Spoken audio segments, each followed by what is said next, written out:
Para terminarmos a temporada bobinas, vamos apresentar mais um exemplo de aplicação com um circuito que tem algumas variantes em relação àquilo que temos visto até agora.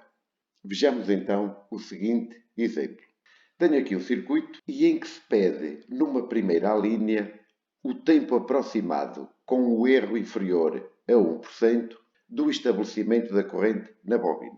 Já sabemos que o tempo aproximado com o erro inferior a 1% acontece para um período igual a 5 vezes o valor de tal.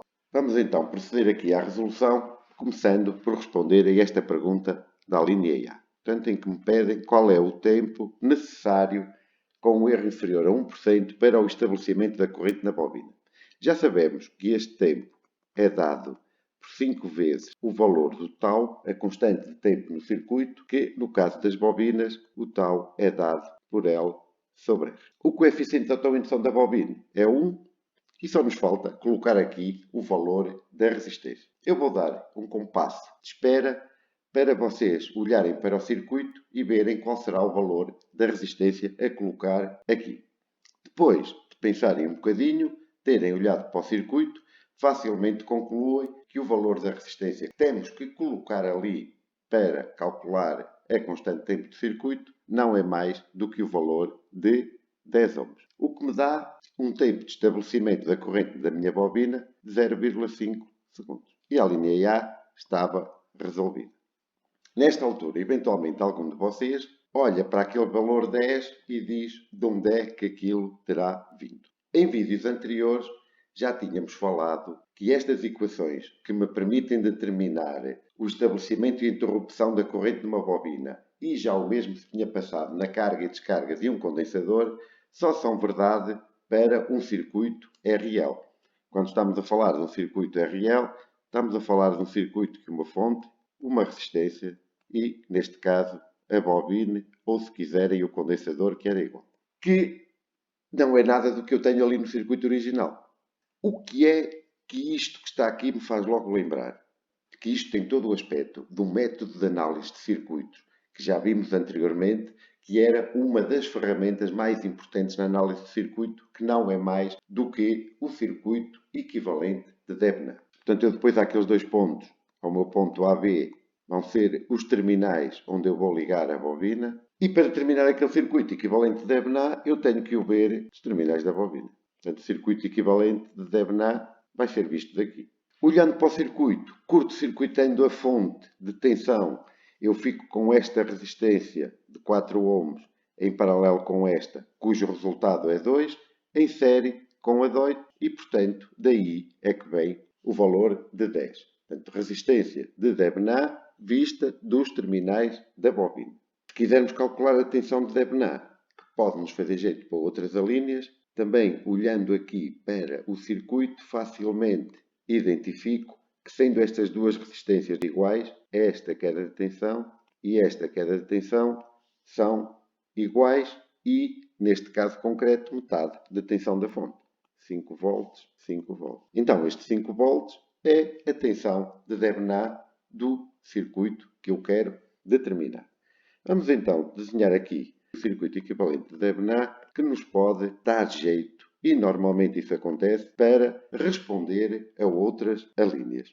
Portanto, temos aqui embaixo o circuito equivalente de Debnam visto dos terminais da bobina. Para a linha A, aproveitamos o valor da resistência de Debnam. Vamos ver se nos dará jeito este circuito para as alíneas seguintes. Vamos passar para a linha B, que me pede o valor da corrente na bobina quando T igual a 0,25 segundos. Na linha B, pedem-me que para T igual a 0,25 segundos, qual é o valor da corrente na bobina. Como já sabemos, o estabelecimento da corrente numa bobina segue uma lei exponencial, cuja expressão matemática é: vamos já substituir aquilo que sabemos pelos dados do problema. Tenho aqui a corrente final que ainda não foi determinada. Para um T igual a 0,25, sabendo que o tau, que já foi determinado na linha A, dado por L sobre R, era 0,1. Falta-nos aqui nesta expressão o valor da intensidade de corrente final que percorre a bobina. Esta intensidade de corrente final é a corrente que percorre a bobina quando ela atingiu o seu regime permanente. Neste caso, na bobina que temos, nada é dito sobre a resistência da bobina, portanto, consideras que ela é desprezável, ou seja, zero, e, portanto, eu, para determinar este valor deste IF, posso ir ao circuito original, substituir a bobina por um curto-circuito. Tenho aqui agora um circuito com 3 resistências e uma fonte e facilmente determino o valor desta intensidade da corrente final na bobina, ou, ainda melhor, vou ao circuito equivalente da EBNA, curto-circuito a bobina e muito mais facilmente determino que o I final que atravessa a bobina quando esta atinge o regime permanente é dado por... Se eu tivesse utilizado o circuito original, obviamente chegaria ao mesmo resultado. Substituindo agora este valor aqui na expressão, chegaria-se ao valor de IDL igual a 0,459 amperes, que eu poderia ter arredondado para 0,46 amperes. E a linha B estava concluída. Na linha C, pede-se para determinar a energia armazenada na bobina após ser atingido o regime permanente. Portanto, vamos colocar aqui a linha C, que pede a energia armazenada na bobina após ela atingir o regime permanente. Já sabemos que quando ela atinge o regime permanente, a intensidade final da bobina é 0,5 amperes. A expressão que me permite determinar a energia armazenada numa bobina, também já nossa conhecida, 1 meio de Li ao quadrado. E obtínhamos o valor da energia armazenada quando ela atinge o regime permanente, que era de 1/8 joules, ou se quiserem, 0,125 joules. Na linha D, pede para determinar a tensão aos terminais da bobina logo após abrir o interruptor I. Quando eu procedo à abertura deste interruptor, a fonte deixa de fornecer corrente ao circuito e só vai haver corrente até a bobina descarregar completamente nesta malha. Como a bobina vai tentar manter a intensidade da corrente que percorria as suas espiras antes de se proceder à abertura do interruptor, então eu tinha que a intensidade da corrente que ela irá tentar manter 0,5 amperes. Então eu facilmente obtenho que o VL vai ser igual à soma daquelas duas resistências vezes o I e que dá, portanto, 12 vezes 0,5 igual a 6 volts. E, portanto, a tensão aos terminais da bobina logo após abrir o interruptor I era de 6 volts.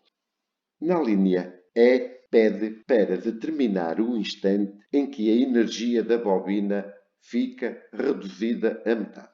Vamos ver como é que resolvo esta questão. Portanto, esta será a linha E, em que me pede em que instante tempo t eu tenho metade da energia armazenada na bobina. Estamos no processo de descarga da bobina, portanto, quando é interrompida a corrente e a bobina começa a utilizar a energia magnética que tem acumulada no seu interior para fazer circular corrente naquela malha que está ali ainda representada a azul, e a expressão da interrupção da corrente numa bobina com a variável t é... Tenho aqui a expressão que me vai permitir determinar o t, que é a minha incógnita no circuito. Já sabemos que a intensidade inicial é 0,5 amperes e falta-me saber o tal e qual é a intensidade da corrente de tal forma que a energia seja metade. Há uma tendência para dizer, se a energia é metade, então é quando a intensidade da corrente é metade. Isso não é verdade, porque a energia depende da intensidade da corrente ao quadrado. Portanto, estamos a falar de uma função quadrática e não de uma função linear.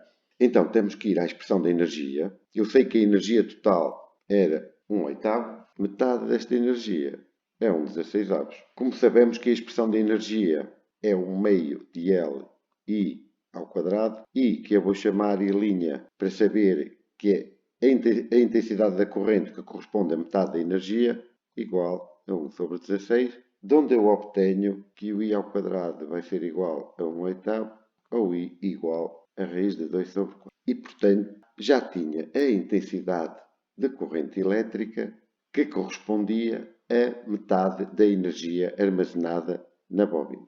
Falta-nos ainda aqui o valor da constante de tempo do circuito. Também é um erro frequente utilizarem a mesma constante de tempo do circuito que foi utilizada para a carga.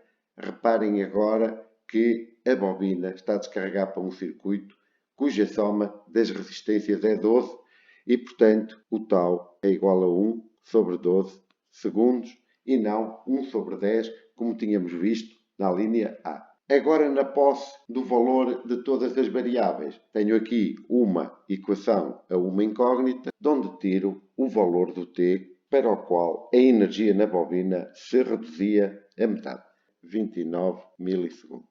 E tínhamos mais uma linha concluída. Para terminar, numa última linha, pede-se o tempo aproximado, com o tal erro inferior a 1%, de deixar de circular corrente no circuito. Vamos então proceder à resolução da linha F, em que me pede o tempo necessário para deixar de circular corrente no circuito, e já sabemos que esse tempo é igual a 5 vezes o valor total da descarga, que já determinamos na linha anterior e que era 1 sobre 12, e tínhamos o nosso problema resolvido. Espero que tenha sido útil para esclarecer ou clarificar melhor estes assuntos relacionados com bobinas no estabelecimento e na interrupção da corrente aos seus terminais. Chamo a atenção para não se esquecerem da questão associada ao equivalente de Debenham do circuito. Quando necessário, eu tenho que proceder à determinação do respectivo equivalente de Debenham visto dos terminais da bobina. E era isto que estava previsto para o último vídeo da temporada Bobinas.